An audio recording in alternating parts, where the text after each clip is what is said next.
सबसे पहले तो जो हमारी न्यूज़ निकल कर आती है वो आती है एयरटेल की तरफ से। तो एयरटेल ने जारी कर दिया है कि जो एयरटेल के मेन जो सीईओ है उन्होंने ट्विटर पर जारी कर दिया है कि वो लोग अब उनके जो प्लान्स हैं, उनके जो प्राइस हैं वो डबल करने वाले हैं। तो तैयार हो जाइए आप डबल देने के लिए। उन्होंने ऐसा ट्वीट किया है कि get ready to give double. तो इसका मतलब क्या होगा कि जो उनके जो प्लान्स हैं जो अभी आप यूज़ कर रहे हैं, तो वो आपको 1 साल के, अगर आपने प्लान करवा लिया है 1 साल का, तो आप फ़ायदे में रहोगे। और अगर आप अब जो एयरटेल का सिम है जो नया लेते हो, तो उसमें अगर आप प्लान कराओगे तो उसमें आपको कराना पड़ेगा उसका डबल। जो 150 होगा तो उसको आपको उसका डबल करना पड़ेगा और 300 रुपया देना पड़ेगा पर महीना। और इसमें क्या होगा कि अगर आप करंट में जो प्लान यूज़ करते हैं तो उसमें आपको 24 डेज़ का मतलब 24 GB मिलता है आपको, मतलब पर डे का 1 GB हुआ। तो इससे क्या होगा कि इससे इम्पैक्ट पड़ेगा कि पहले हमको क्या मिलता था कि हमको 1 महीने का 2 GB ही डेटा मिलता था जियो के आने से पहले। मतलब जियो जब आया तो जो डेटा सारा सस्ता हो गया था। लेकिन अभी क्या हो रहा है कि डेटा का जो प्राइस है वो पहले के जितना ही हो रहा है। तो अब हमें दिन का हिसाब से हम हिसाब लगा कर चले तो हमें सिर्फ 2 GB ही मिलेगा पूरे महीने का। तो हम ऐसे हिसाब लगा सकते हैं कि हमको मतलब 3 GB डेटा भी लेना होगा तो हमें कितना सारा रुपया देना पड़ेगा, तो उसकी भी डबल प्राइस हो जाएगी। तो ऐसे हम हिसाब लगा सकते हैं कि हमको अभी कितना नुकसान होगा मनी के हिसाब से, कि हमको कितना खर्चा करना पड़ेगा डेटा के हिसाब से। तो ये तो एक बहुत ही बड़ी और बुरी न्यूज़ है हमारे लिए। और जल्दी ही मुझे लगता है कि आइडिया और वोडाफोन भी ये जारी कर सकते हैं और इसके चलते जियो भी कर सकता है। लेकिन मुझे लगता है कि उनको ये नहीं करना चाहिए, क्योंकि डेटा प्लान अभी हमारी जो जनता है तो उनको ज़रूरत है सस्ते डेटा प्लान्स की। तो ये लोग उल्टा डबल कर रहे हैं। लेकिन इनको क्या करना चाहिए कि डेटा के प्राइस को कम करना चाहिए, क्योंकि अभी क्या हो रहा है कि डेटा की सख्त ज़रूरत है। क्योंकि जिन विस्तार या जिन रिमोट एरियाज़ में जिनको डेटा प्लान करने के पूरे पैसे भी नहीं होते, तो उनके लिए उन्हें छोटे डेटा प्लान्स जारी करने चाहिए। तो उल्टा ये तो डबल कर रहे हैं, तो ये एक गलत बात है। तो मैं इनको सपोर्ट नहीं करना चाहूँगा, क्योंकि अभी ऑनलाइन क्लासेस चल रही है। बहुत सारे स्टूडेंट्स का भविष्य इस पर दाव लग सकता है, तो उनको इन पर गौर करना चाहिए। तो बस मेरी बात तो इतनी है। तो हाँ, हम बढ़ते हैं हमारी सेकंड न्यूज़ की तरफ। तो सेकंड न्यूज़ जो हमारी निकल कर आती है वो आती है जियोनी की तरफ से। तो जियोनी ने अपना जो मैक्स फ़ोन है वो निकाल दिया है, जो उन्होंने लॉन्च कर दिया है अभी आज। तो वो हमें 2 GB और 32 GB वेरिएंट में देखने को मिलता है। तो इसमें 2 GB रैम और 32 GB रोम देखने को मिलती है और 6.1 इंच की HD+ डिस्प्ले हमें देखने को मिलती है इसमें। और 10 वॉट का चार्जर ऑब्वियसली देखने को मिलता है और 13 MP का जो हमें कैमरा मिलता है और एक डेप्थ सेंसर, मतलब कि ड्यूअल कैमरा सेटअप हमें देखने को मिलेगा पीछे की साइड में। और हमें 5 मेगापिक्सल की सेल्फी देखने को मिलती है। और ये फ़ोन हमें 6000 की प्राइस तक देखने को मिल सकता है।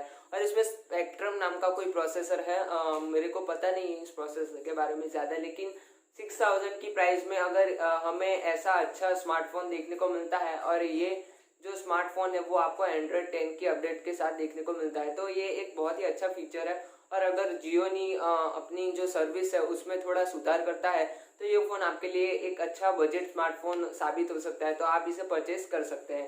तो बढ़ते हैं हमारी अगली न्यूज़ की तरफ। तो अगली न्यूज़ जो हमारी निकल कर आती है वो आती है माइक्रोमैक्स की तरफ से। तो माइक्रोमैक्स तो क्या बताए यार माइक्रोमैक्स के बारे में, क्योंकि माइक्रोमैक्स जो है ना वो सिर्फ ट्विटर पर ट्वीट करने में ही रह जाएगा। क्योंकि जियोनी ने तो अभी जो उन्होंने बोला था वैसे ही उन्होंने स्मार्टफोन लॉन्च कर दिया है। लेकिन माइक्रोमैक्स क्या है कि अब 15 अगस्त को जो उन्होंने ट्वीट किया उसके बाद अभी भी वो ट्वीट करने पर ही लगा है कि हम जल्दी कुछ बड़ा करने वाले हैं, लेकिन कुछ करते नहीं है, कुछ लॉन्च भी नहीं किया है अभी उन्होंने, और बड़ा करने वाले ऐसा ट्वीट कर रहे हैं।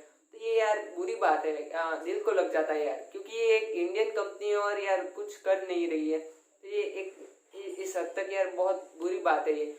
इसका कुछ लावा जैसा ना हो जाए, तो मुझे ये बात बहुत सता रही है। क्योंकि ये इंडियन कंपनी है, तो इंडियन कंपनीज को अभी ग्रो करने की बहुत ज़्यादा ज़रूरत है।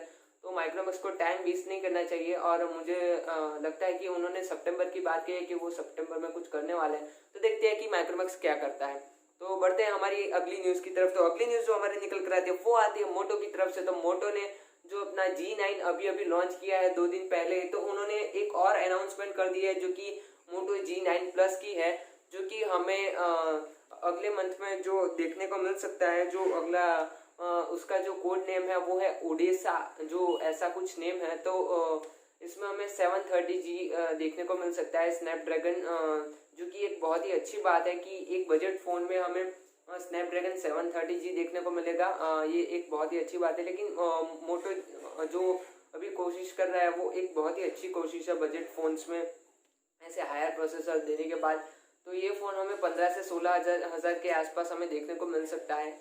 और अगर हम हमारी अगली न्यूज़ की तरफ बढ़े तो वो आती है ओप्पो F17 और F17 प्रो की तरफ से, जो कि अभी लॉन्च होने जा रहा है। तो उनकी लॉन्चिंग डेट अभी ट्विटर पर अनाउंस हो चुकी है, तो वो हमें 2 सितंबर को हमारे इंडिया में देखने को मिल सकते हैं। तो कौन कौन से फीचर के साथ आते हैं वो तो अभी हमें 2 सितंबर को ही पता चल पाएगा, क्योंकि उनकी लीक्स अभी आई नहीं है या स्पेक्स भी बाहर उन्होंने किए नहीं है। तो देखते हैं कि ओप्पो क्या धमाका करता है 2 सितंबर को।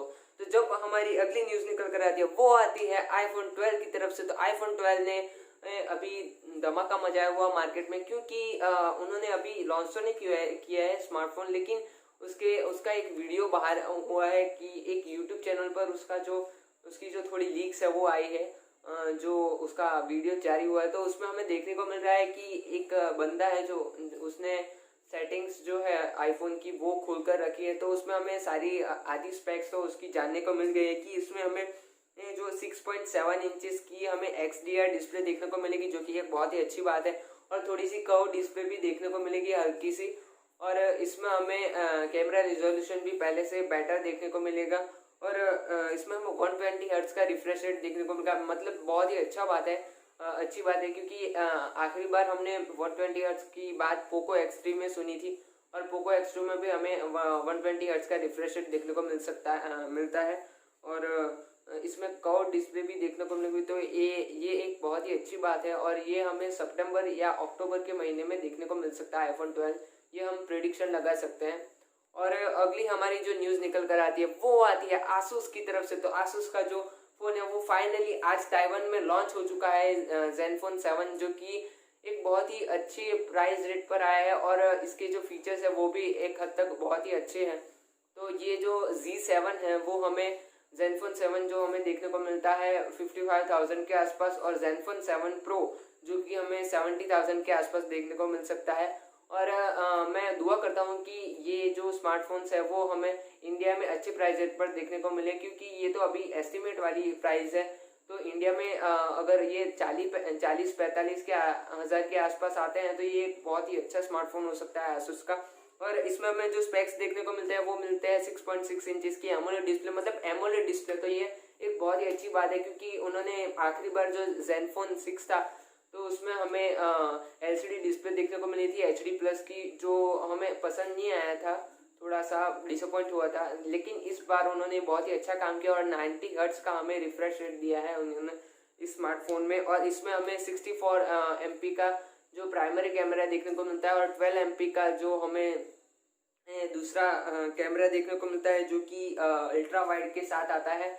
और इसमें हमें 8 मेगापिक्सल का टेलीफोटो देखने को मिलता है, और ये जो कैमरा आता है वो फ्लिप के साथ आता है, मतलब आप सेल्फी लोगे तो सेल्फी में आपकी आँख की रेटिना भी बहुत ही अच्छी तरह से देखने को मिलेगी आपको, क्योंकि इसमें सोनी के सेंसर है सारे जो कैमराज में डाले गए हैं। तो ये एक बहुत ही अच्छी बात है। और इसमें हमें स्नैपड्रैगन 865 हमें ज़ेनफोन 7 और ज़ेनफोन 7 प्रो में 865+ देखने को मिलता है। तो ये एक बहुत ही अच्छी बात है, और ये एक अच्छा बजट स्मार्टफोन हो सकता है अगर ये स्मार्टफोन इंडिया में अच्छी प्राइस रेट पर लॉन्च होता है। तो अगर हम हमारी अगली न्यूज़ पर जो नज़र डालते हैं तो वो आती है रियलमी की तरफ से। तो रियलमी को हम कैसे भूल सकते हैं। तो रियलमी 7 फाइनली जो लॉन्च होने वाला है सितंबर को, और उसके बाद जो दूसरी खबर आई है रियलमी 7 के बाद, तो उन्होंने जो उनका जो टीजर डाला है रियलमी 7 का, तो इससे हमें पता ही चल रहा है कि ये स्मार्टफोन सितंबर में कंफर्म आने वाला है। और आखिरी जो हमारी स्पेक्स निकल कर आई है वो आई है रियलमी X7 के बारे में, जो कि एक बहुत ही अच्छी न्यूज़ है कि हमें इसमें जो प्रोसेसर देखने को मिलने वाला है वो स्नैपड्रैगन 860 है, कि जो अभी किसी भी स्मार्टफोन में हमें अवेलेबल नहीं है। तो ये एक नया जो प्रोसेसर होगा, लेकिन हमें पता नहीं है कि ये फ़ोन इंडिया में लॉन्च होगा या नहीं। लेकिन ये बहुत ही अच्छी बात है कि हमें स्नैपड्रैगन 860 देखने को मिलेगा। और जो उसका थोड़ा कम वेरिएंट है जो X7 है, जो उसमें हमें मीडियाटेक डायमेंसिटी 1000 प्लस देखने को मिल सकता है। तो ये एक बहुत ही अच्छी बात है, और ये हमें जो कोई न्यू डिज़ाइन के साथ देखने को मिल सकता है। और जो दूसरा जो डिज़ाइन उन्होंने जारी किया है, जो उन्होंने पेटेंट लिया है जिस डिज़ाइन का, तो वो एक बहुत ही अच्छी डिज़ाइन दिख रही है कि रेक्टेंगल साइज़ का जो डिज़ाइन है, और उसमें हमें देखने को मिल सकता है कि ये एक नया स्मार्टफोन होने वाला है। तो ये एक बहुत ही अच्छी बात है कि रियलमी कुछ नया ट्राई कर रहा है। तो मैं तो यही कहना चाहूँगा कि रियलमी बहुत ही अच्छा काम कर रहा है। तो बस आज की न्यूज़ में इतना ही। तो मिलता हूँ आपसे अगले वीडियो में। Till then great day. Okay then bye.